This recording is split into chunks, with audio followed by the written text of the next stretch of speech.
Precisely at 5:17 a.m. on November 12, 2025, gunfire shattered the silence across international Caribbean waters. A Venezuelan guard vessel named Guaycamacuto committed a fatal error. Abruptly, its Otto Melara 76mm gun thundered awake, slicing the early morning gloom straight at the USS Gravely, an Arleigh Burke-class destroyer running standard anti-drug missions. Projectiles howled over 1,200 meters of vast sea. Just 18 seconds passed before the Venezuelan team grasped they had doomed themselves entirely.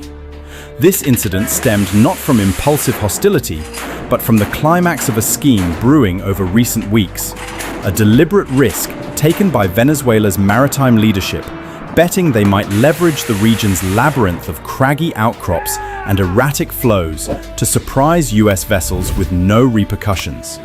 They badly misjudged a pair of elements: the vigilant gaze of a P-8A Poseidon recon plane soaring at 30,000 feet above, plus the icy mechanical accuracy of the Aegis battle setup. These Caribbean expanses offer more than stunning azure swells and pale sandy shores. They form the vital artery for worldwide drug smuggling. 90% of cocaine reaching America travels via these routes. That amounts to more than 1,000 tons each year, sufficient pure substance to cripple every key urban center along the eastern coastline. Venezuela understands this well. Their approach depends on employing the land masses and fierce ocean movements as innate barriers.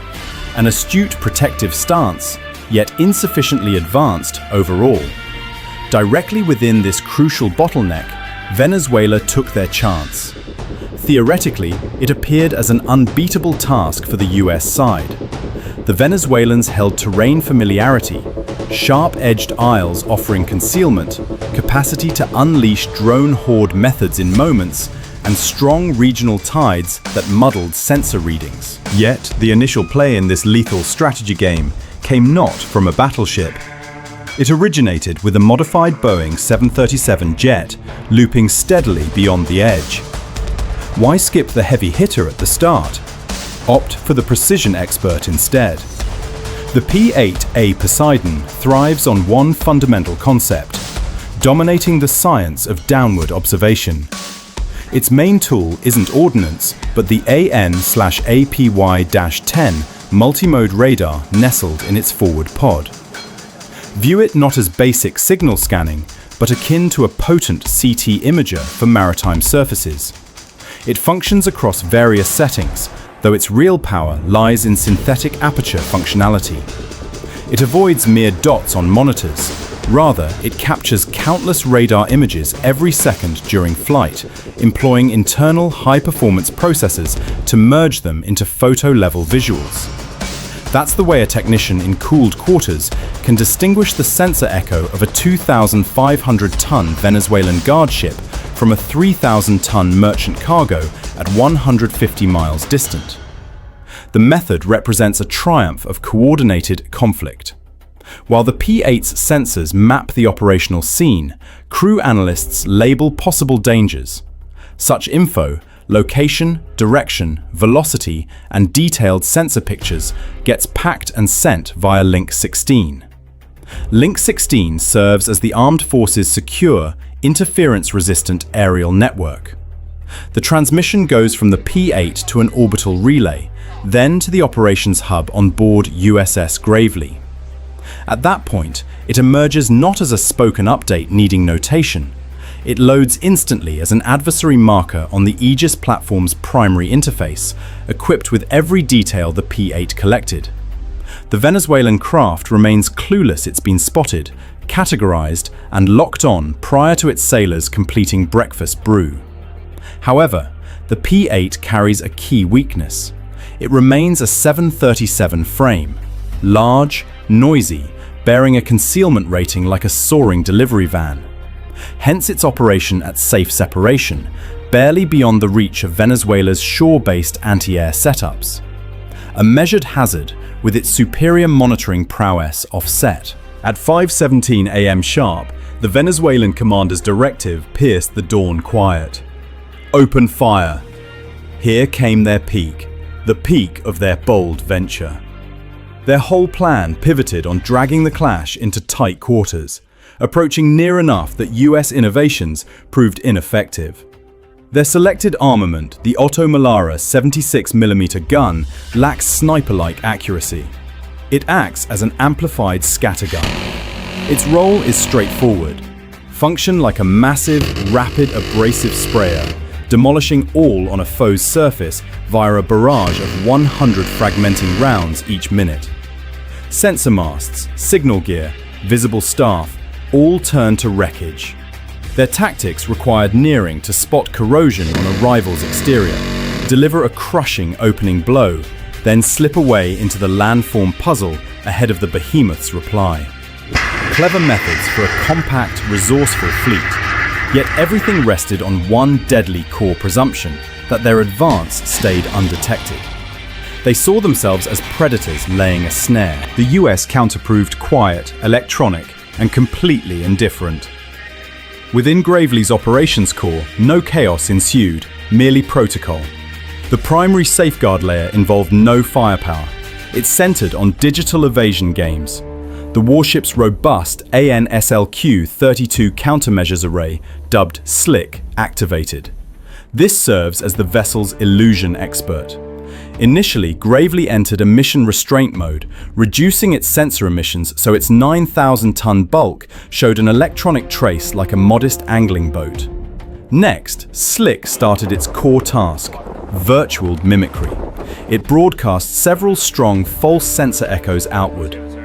Phantom crafts tempting Venezuelan shooters to squander vital shots on vacant sea zones. As the Venezuelans battled illusions, the actual danger from those 76mm projectiles got handled. Here's the role for the RIM-162 Evolved Sea Sparrow Missile, or ESSM. It functions not as assault hardware, but as a protective sentinel in rocket shape. An approaching round gets monitored by the Aegis network, which computes an exact collision spot in 3D volume. The ESSM blasts off, heading not straight for the round, but to that projected aerial spot. During its closing phase, the rocket's guidance awakens, applying tiny shifts while enduring up to 50 times gravity. A turn lethal to any aviator, ensuring the block. The US fix arrived from a realm the Venezuelans lacked access to, or influence over. Gravely performed what showed on Venezuelan sensors as a withdrawal. This served as the enticement, while Guaycamacuto plus its UAV cluster surged ahead. Encouraged, they distanced from their land-based disruption shield, a timeless lure tactic. Then came the decisive blow. The directive skipped anti-UAV ordnance. It called for deploying the SM-2, the Standard Missile 2. This represents the Aegis network's extended reach blade. Whereas the ESSM acts as a duelist's slender sword for nearby protection, the SM-2 resembles a 9-foot broadsword built for beyond-sight combat. How does it function amid GPS disruption? It bypasses GPS needs. The SM-2 lifts off via inertial navigation, an advanced built-in gyro and motion sensor array that tracks its spatial position sans outside inputs. It covers most of its 90-mile nautical span through this independent pathfinding, accepting just occasional route tweaks from Gravely's strong SPY-1 array. Solely in its end stage does its internal sensor engage to illuminate the objective. It embodies tech crafted expressly to counter the sort of digital interference the Venezuelans employed. A call echoed in the operations hub. Feigned pullback done, turn around, hit marks. The contest evolved once more. At 6:45 a.m., dawn illuminated serene Caribbean expanses. Guaycamacuto's submergence marked a field success, though true gains appeared in datasheets and briefings. In the capital, initially the supply network, their top shore protection scheme, their local edge got taken apart with disdainful simplicity. Spirit dropped. The expense breakdown proved just as harsh. Venezuela forfeited a $200 million guard vessel, 3 shore sensor sites, and 73 members. The Americans revealed a top hand, crafted on pieces they controlled in a venue they constructed. What key insight emerged? Amid shadowy Caribbean depths, Venezuela repeated the timeless error of mixing bold moves with true power. If this analysis struck you as revealing, give a like and subscribe to Naval Command. Spread this content.